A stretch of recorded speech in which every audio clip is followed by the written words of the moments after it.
A situação é séria, viu? É séria e ninguém faz nada. Nunca pensei em ser perfeito, mas vou correr pelo direito.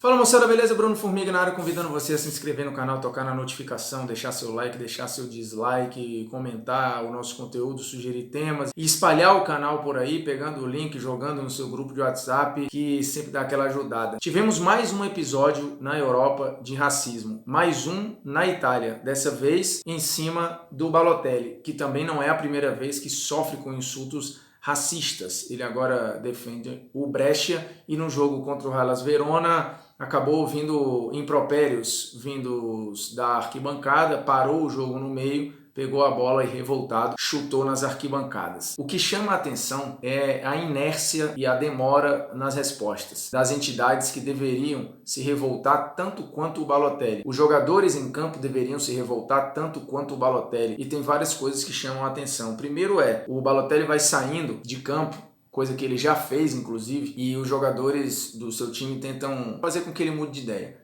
Até que conseguem. Ao invés de saírem juntos, porque medidas extremas exigem muitas vezes atitudes extremas. Quando você recebe corriqueiramente ofensas desse nível e as instituições nada fazem para resolver ou para minimizar, muitas vezes você não tem mais o que fazer que não seja expor aquilo. E o Balotelli expôs saindo de campo, primeiro chutando de maneira revoltada a bola nas arquibancadas e depois ameaçando sair de campo. Ao invés dos companheiros terem a empatia e saírem juntos, porque aí sim a gente ia ter um debate maior, porque dificilmente o seu clube seria punido por abandonar um jogo quando um dos seus atletas é alvo de racismo. E hoje a gente já tem nas regras do jogo gritos homofóbicos, gritos racistas. Eles podem parar e até suspender uma partida. Mais uma vez a arbitragem foi omissa e isso não aconteceu. Então o jogo segue como se nada tivesse de grave acontecido. E aí você vai ouvir o presidente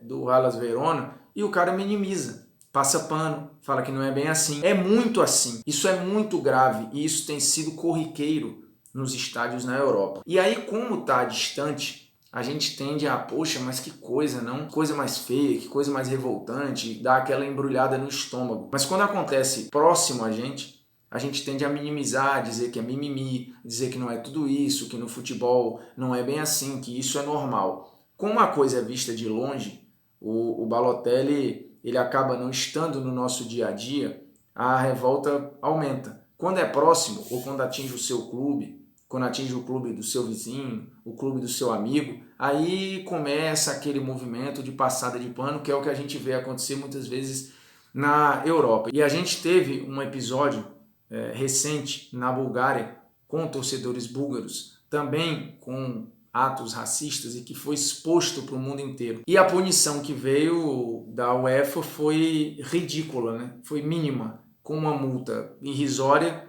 e uma suspensão também irrisória. E aí, se as instituições elas não dão respostas à altura, elas não dão respostas tão graves quanto os incidentes, é óbvio que você oficialmente não está se revoltando como se deveria, ou não está se posicionando como deveria. E aí você vai esticando a corda, esticando a corda, esticando a corda e tentando ser diplomático numa situação que não deveria existir diplomacia. Deveria existir punição aos torcedores envolvidos, aos clubes ou seleções envolvidas, ponto. E aí quando aconteceu aqui no Brasil, por exemplo, e esse episódio aconteceu com o Grêmio, aquela situação com o Aranha, e o Grêmio acabou sendo tirado da Copa do Brasil, que foi uma atitude extrema e radical, em cima de uma atitude extrema e radical. Aí aqui a gente ficou, poxa, mas não é para tudo isso, não é bem assim. É para tudo isso sim. E não adianta a gente se revoltar só quando a situação ela é distante. A gente precisa se revoltar quando ela está no nosso lado. E ela está no nosso lado semanalmente, porque isso não acontece só nos estádios. A gente vê isso acontecer às vezes em supermercado, em restaurante, no meio da rua, e fica calado, e fica omisso, deixa passar, acha que não é bem assim. Não, isso não é racismo.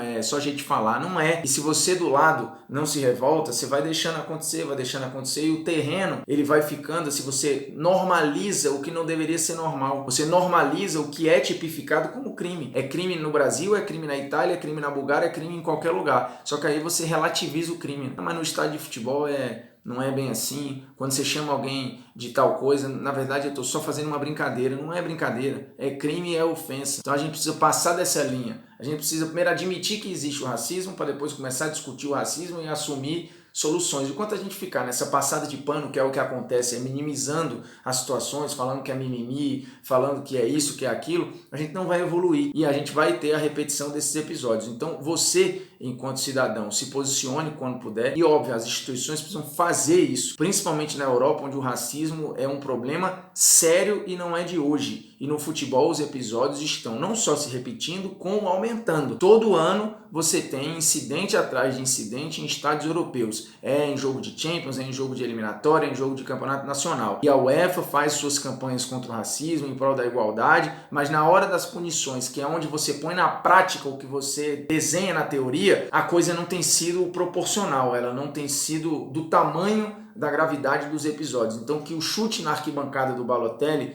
seja uma imagem de revolta que deveria ser a minha, deveria ser a sua e deveria ser da UEFA, deveria ser dos clubes italianos. E não é. O campeonato italiano deveria ser paralisado. Os clubes deveriam ter vergonha de jogar num campeonato em que corriqueiramente esses episódios estão acontecendo. E acontecendo em cima de um cara que foi o primeiro negro a representar a seleção italiana. O Balotelli foi o melhor jogador da Itália na Euro de 2012, que a Itália poderia ter perfeitamente sido campeã. Tem um gol marcante do Balotelli em cima de uma Alemanha fortíssima ali, um gol emblemático, numa comemoração emblemática do Balotelli, um cara que fazia parte de uma geração muito promissora da Itália, que representa em vários momentos a Itália, um cara que foi abandonado pelos pais, ele é italiano, mas nascido em Gana, a história de vida que é dramática do Balotelli, um cara que, apesar de todas as polêmicas, ele tem uma personalidade, ele defende pontos onde muitos que são bons moços ficam calados. O Balotelli pelo menos dá a cara, e que ele não dê a cara em vão. E que a gente entenda que a revolta dele, repito, deveria ser a nossa. A revolta do Balotelli deveria ser a revolta de todos nós. É isso, agradecendo você que ficou até aqui, pedindo a sua inscrição, a sua notificação, o seu like, o seu dislike, mas principalmente o seu compartilhamento. Se você gostou do conteúdo, pega o link, joga no seu grupinho de WhatsApp e espalha o canal por aí, beleza? Nós estamos juntos, obrigado.